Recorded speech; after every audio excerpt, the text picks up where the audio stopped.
பலருக்கு அபிஷேகம் எதுக்குன்னா, 4 பேர் துள்ளி அப்படி கை தட்டும் போது நானும் துள்ளுறது 4 பேர் எல்லாருக்கும் தெரியணும். என்ன தெரியணும்? இவன் அபிஷேகம். இது இல்லைங்க, இது இல்ல.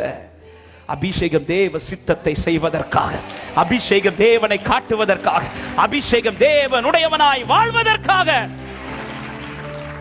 ஹல்லேலூயா. அதனாலதான் பவுல் கொலோசேயருக்கு எழுதும்போது 1வது அதிகாரம் அதோட 9வது வசனத்துல இப்படி சொல்றாரு, நீங்கள் எல்லா ஞானத்தோடும் ஆவிக்குரிய விவேகத்தோடும் அவருடைய சித்தத்தை அறிகிற அறிவினாலே நிரப்பப்படணும். அப்ப எதுக்கு கர்த்தர் ஆவியில நிரப்பப்படணும்னா, சித்தத்தை அறிகிற அறிவு, தேவ சித்தத்தை அறிந்து செயல்படணும். தந்த அபிஷேகத்தை வைத்து தேவ சித்தத்தை என்ன செய்தோம்? ஹல்லேலூயா. பவுல் கேட்கிற, ஆண்டவரே நான் என்ன செய்ய சித்தமா இருக்கிறீர் என்று சொன்னதோ, ஆண்டவர் உடனே காரியத்தை சொல்லாம சொல்ற, நீ பட்டணத்துக்குள்ள போய் இரு, நான் அங்க வெளிப்படுத்துவேன்றார். ஆமென். அப்போஸ்தலர், கர்த்தருக்கு மகிமை உண்டாவதாக. அப்போஸ்தலர் 8வது அதிகாரம், 9வது அதிகாரம்.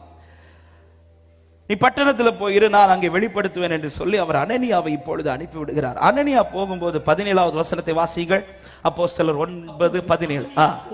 வீட்டுக்கு பிரவேசித்து அவன் மேல் கையை வைத்து, நீ வந்த வழியிலே உனக்கு தரிசனமான இயேசுவாகிய கர்த்தர் நீ பார்வையடையும்படிக்கும் பரிசுத்த ஆவியினாலே நிரப்பப்படும்படிக்கும் என்னை அனுப்பினார் என்றார்.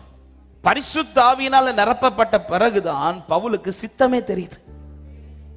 அதுக்கு பிறகுதான் எழுப்புறார். அதுவரை ஆண்டவர் சித்தத்தை சொல்லல. அப்ப ஹோலி ஸ்பிரிட் எதுக்கு இப்ப பவுலுக்கு தேவை என்றால், சித்தத்தை செய்வதற்கு, சித்தத்தை செய்வதற்கு. ஆமென். அபிஷேகம் பெற்று பல ஆண்டுகள் ஆச்சுன்னு சொல்றோம். அபிஷேகம் பெற்று நான் அன்னைக்கு அபிஷேகம் பெற்று, ரைட், அந்த அபிஷேகத்தை வைத்து இது என்ன தேவ சித்தம் செய்தோம். எஜமான் வந்து பார்க்கும்போது எஜமானுக்கு பிரியப்படுகிற ஊழியக்காரனா இருந்தால் அவர் இன்னும் ஆழத்துக்கு நம்ம இழுத்து செல்வார். ஹல்லேலூயா. இன்னைக்கு அநேகருடைய லைஃப்ல அபிஷேகம் அவிந்து போயிட்டே தவிர அபிஷேகம் அனல் மூட்டப்படல. அதனாலதான் தீமோத்தேயுக்கு நினைப்பூட்டிட்டே இருப்பார், உனக்கு கொடுக்கப்பட்ட அபிஷேகத்தை நீ அவிச்சிராத, நீ அனல் மூட்டிட்டே இரு.